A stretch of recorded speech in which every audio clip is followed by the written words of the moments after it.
Hello students, welcome to our channel ICSC study S2165। आज हम discuss करेंगे ICSC history class 8 का एक नया चैप्टर। वो क्या है आपका चैप्टर नंबर 4 और इसका क्या होगा ये पार्ट 1। ठीक है ना। चैप्टर का नेम क्या है? चैप्टर का नेम है India in the 18th century. Right, कि 18th सेंचुरी में हमारा भारत कैसा था उसके बारे में क्या हमको डिस्कशन करना है। राइट, इससे पहले कि मैंने बहुत सारे चैप्टर अपलोड कर दिए हैं, आपके सारे आपको मिल जाएंगे एक सीक्वेंस में। आप चेक करेंगे अपनी प्लेलिस्ट जाके तो वहाँ आपको सारे सीक्वेंस से मिल जाएंगे। राइट, एक एक चैप्टर को समझना ध्यान से, और उसके बाद क्या है आप इसको देखेंगे तो बड़े आपको समझ में आ जाएगा। इसकी पीपीटी आपको अगर चाहिए है तो आप टेलीग्राम चैनल विजिट कर सकते हैं, ज्वाइन कर सकते हैं। उसका नाम है शैलजा कोचिंग क्लासेस। तो वहाँ जाके क्या है आप विजिट कर लेंगे हमारे टेलीग्राम चैनल को, वहाँ आपको फ्री ऑफ कॉस्ट सारे पीडीएफ पीपीटी मिल जाएंगे। राइट, आपको सिर्फ एक ही काम करना है, साथ में सुनना है पूरा लेक्चर अच्छे से ध्यान से।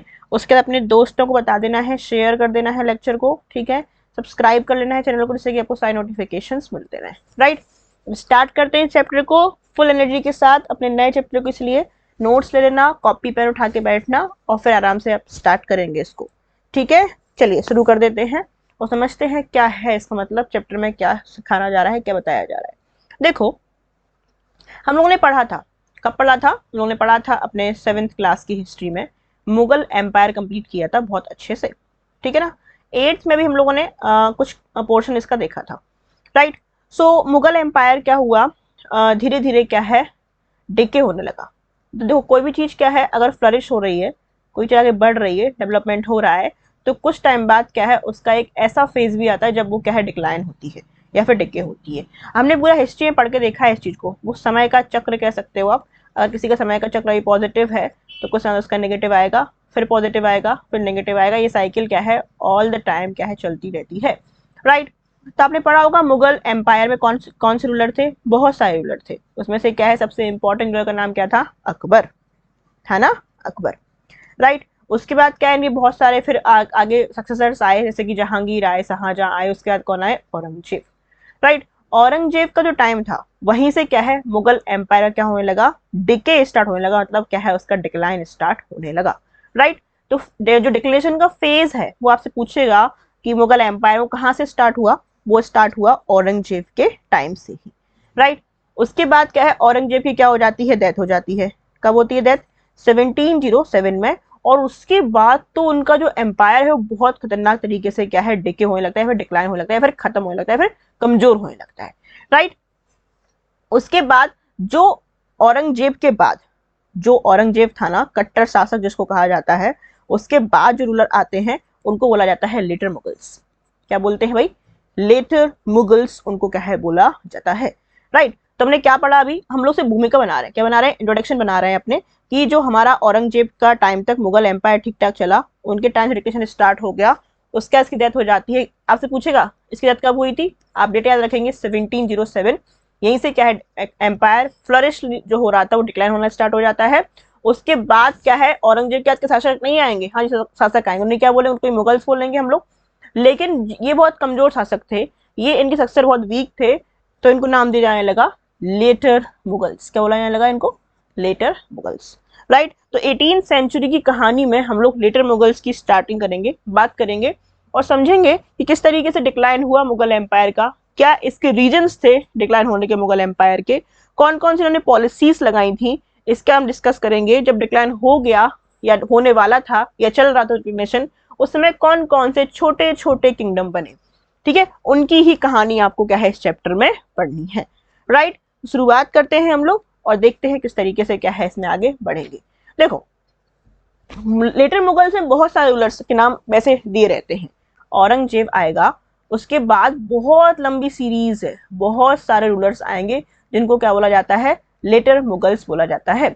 लेकिन आपको कुछ ही इंपॉर्टेंट जो रूलर्स हैं उनके नाम याद रखने हैं, जैसे कि बहादुर शाह फर्स्ट, ठीक है, जहांदर शाह, फर्रुख शेयर और मोहम्मद शाह। ठीक है, ये कुछ नाम है किसके? लेटर मुगल्स के शासकों के। ठीक है ना, according to your syllabus. Right, तो क्या है मोहम्मद शाह के टाइम पर ही क्या होता है? देखो, बहादुर शाह थोड़े से ठीक थे, उसके बाद जहांदर शाह और बेकार आए, फिर ये और बेकार आए, फिर ऐसे क्या है बेकार बेकार बेकार बेकार होते गए। राइट, तो जो मोहम्मद शाह है ना, इनके टाइम पर ही कौन आते हैं? नादिर शाह आता है। नादिर शाह, इसका इन्वेजन होता है भारत में, इंडिया में, ठीक है ना। किसके टाइम पे होता है, क्वेश्चन पूछेगा आपसे कि when did Nadir Shah invaded India, तो आप बोलेंगे at the time of 18th century. और उस समय आपसे पूछेंगे कि रूलर कौन थे, मुगल एम्पायर के शासक कौन थे, तो आप क्या नाम बताएंगे, मोहम्मद शाह, राइट।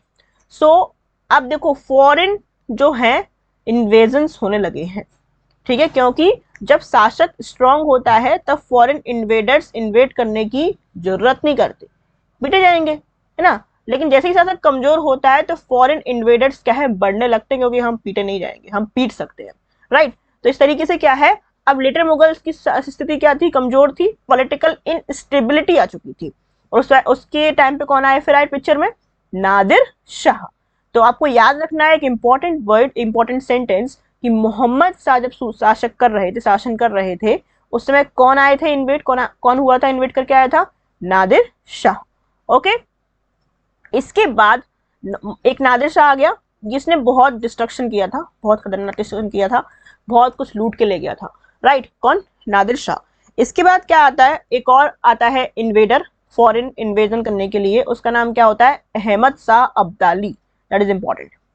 यहीं से एक कहानी शुरू होगी जो हम डिस्कस करेंगे आगे जाके। तो अहमद शाह अब्दाली भी क्या है, इन्वेड करके आता है। तो नादिर शाह आ गया, दूसरा कौन आ गया, अहमद शाह अब्दाली, राइट है ना। So the Mughal Empire could never recover from the devastating effects of these invasions. तो ये इन्वेजन इनके लिए क्या हुए, पॉजिटिव साबित नहीं हुए, किनके लिए, मुगल एम्पायर के लिए।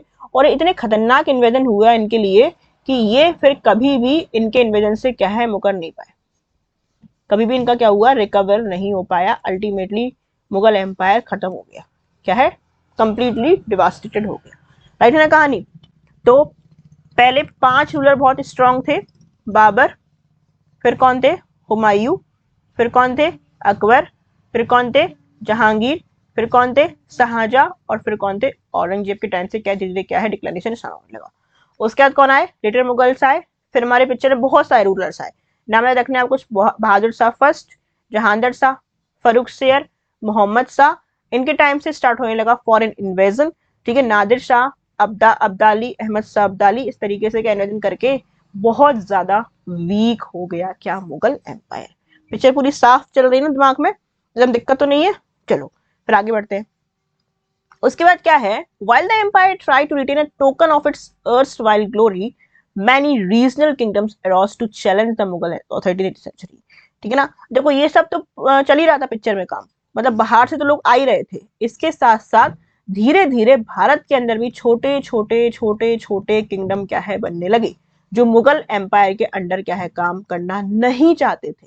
वो चाहते थे कि हमको क्या बनाया जाए, इंडिपेंडेंट छोड़ दिया जाए, हमको स्वतंत्र कर दिया जाए। तो ऐसे छोटे छोटे क्या है, रीजनल किंगडम भी बनने लगे। इन्होंने भी क्या है, नाक में दम करके रख दिया, किसका, मुगल शासन का या फिर मुगल एम्पायर का।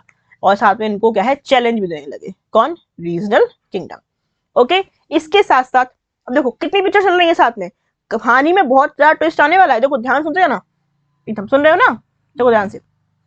पहले क्या था, लेटर मुगल्स आ गए, उसके बाद इस साइड से आ रहे हैं कौन, फॉरेन इन्वेजन, ठीक है बात। यहाँ से क्या बन रहे हैं, रीजनल किंगडम, ठीक है। इतनी भी कहानी हम सहन कर लेते हैं, लेकिन साथ में कौन आ गए, फिर आ गए हमारी कंपनीज। कंपनीज का भी क्या है, स्टार्ट होने लगा इन्वेजन। कौन कौन सी, trading companies, French companies, Britain company, Dutch company, Portuguese company, ये सब भी क्या है, भर भर के क्या है, आने लगी। क्योंकि आपको पता होगा कि ब्रिटिशर्स जो आए थे वो आए थे 16th ऑफ सेंचुरी में, 1600 के लगभग, राइट। और ये 18 चल रही, मतलब कंपनी का भी अच्छा खासा माहौल बन चुका था, राइट, लेटर मुगल्स के टाइम पर, राइट।